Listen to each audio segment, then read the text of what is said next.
Mbinguni ni furaha, hakuna matatizo.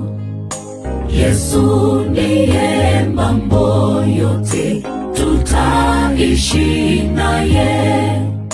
Mbinguni ni furaha, hakuna matatizo.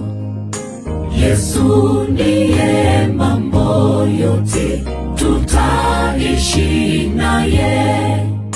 Kule juu mbinguni mwa Baba, furaha tele tele kwa walio